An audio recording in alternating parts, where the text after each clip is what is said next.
The kitchen light flickers twice before steadying, and you don't look up from the dish in your hands. It's done that for 3 weeks now. You know exactly where the flashlight is. Second drawer, under the rubber bands, batteries probably half gone from the last time the power blinked out during a storm. You don't replace them. You tell yourself you'll get to it. You finish the dish. The light holds. Your neighbor texts to say the building maintenance number is taped to the lobby board now. Easy to find. Anyone can use it. You read the text twice and don't reply right away. Calling someone about a flicker feels like calling someone about nothing. It'll probably fix itself. Things mostly do, if you wait long enough, if you don't make a production out of it. You go back to the drawer once more before bed, not to replace the batteries, just to check the flashlight still works. It does, weakly, a dim yellow circle on the counter. Good enough. You close the drawer. This is how it starts. Not with a single outage, but with a string of small flickers you decide, each time, not to mention to anyone. The light isn't broken yet. The batteries aren't dead yet. There is always a version of the problem small enough to handle alone, and you keep choosing that version, even as it gets slightly less true each week. There's a particular satisfaction in handling small things alone, and you'd be lying if you said you didn't feel it. The drawer opens, the flashlight clicks. The problem, for one more night, stays yours and only yours. Nobody has to know the light flickered at all. There's a privacy to it that feels almost like competence, even when it isn't. At work, your manager asks if you're keeping up with the new project load. You say yes. You are not quite. There's a spreadsheet you haven't opened in 4 days, and every day it sits there, the opening of it gets a little harder to imagine. The way a phone call gets harder to make the longer it goes unreturned. You could ask someone to take a piece of it off your plate. You picture asking. You picture the look on their face. Not annoyed, probably, just slightly surprised, like they hadn't realized you needed anything, and you decide against it before you've finished picturing it. You might be thinking that's just being self-sufficient, that asking for help over every small thing would make you exhausting, needy, someone people start avoiding in the hallway. There's a version of that thinking that sounds almost responsible. But notice what it's actually protecting. Not other people's time, but your own image of yourself as someone who doesn't need things. The drawer with the flashlight in it isn't there because you're efficient.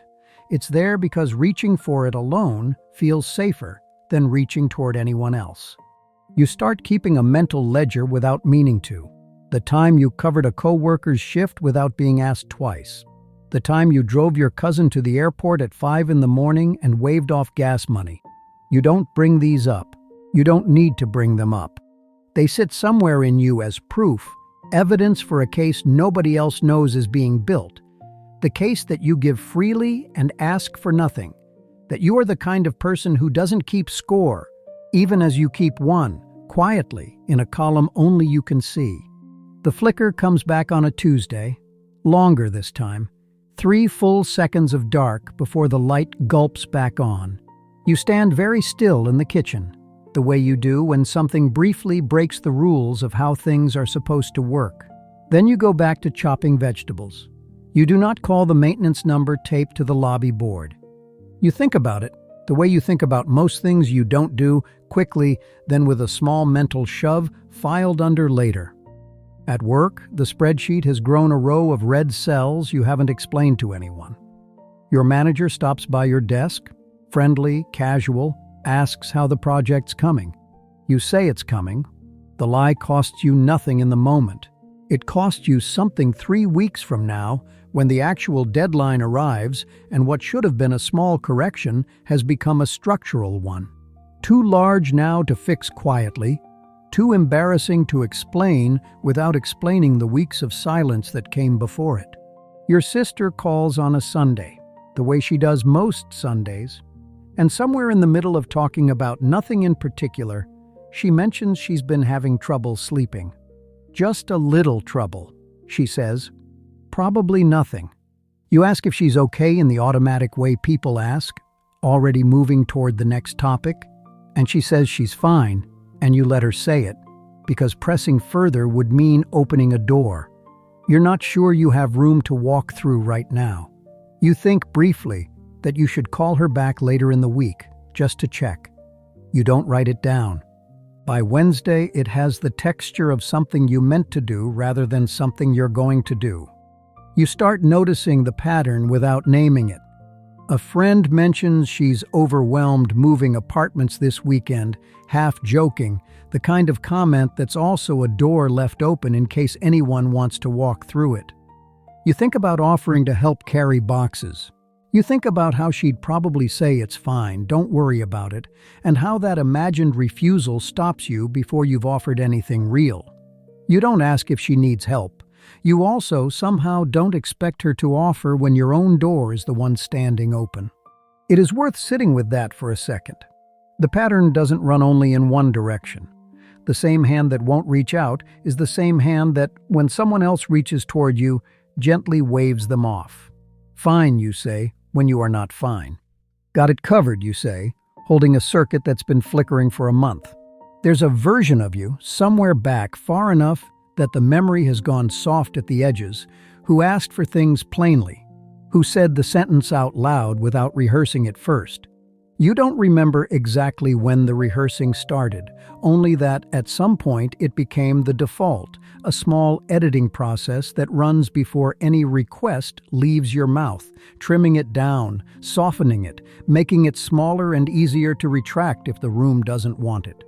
Your manager schedules a one-on-one, the kind that exists specifically to ask how things are going, and you walk in with an answer prepared before the question is even asked. Fine. Good, actually. Busy, but good. The spreadsheet doesn't come up. You leave the meeting having said nothing true and nothing false, which is its own particular kind of exhausting, holding two versions of your week in your hands and only handing over the lighter one. The light goes out completely on a Thursday night. No warning flicker this time, just an ordinary moment. You're standing at the sink, and then the kitchen is black. You feel for the drawer in the dark, find the flashlight by memory, click the switch. Nothing. You click it again, still nothing. The dim yellow circle from weeks ago was the last of it. You used up its light checking that it still worked and never replaced what you used. You stand in the dark kitchen holding a dead flashlight, and the absurdity of it doesn't strike you as funny. You think about the lobby board, the number taped there for exactly this. You think about how easy it would have been 3 weeks ago to call before the flicker became a pattern, before the pattern became an outage. It's not that you didn't know help existed. The number was always there. You walked past it most days. What stopped you wasn't access. It was something closer to a private agreement you'd made with yourself, somewhere far enough back that you can't locate the moment it was signed.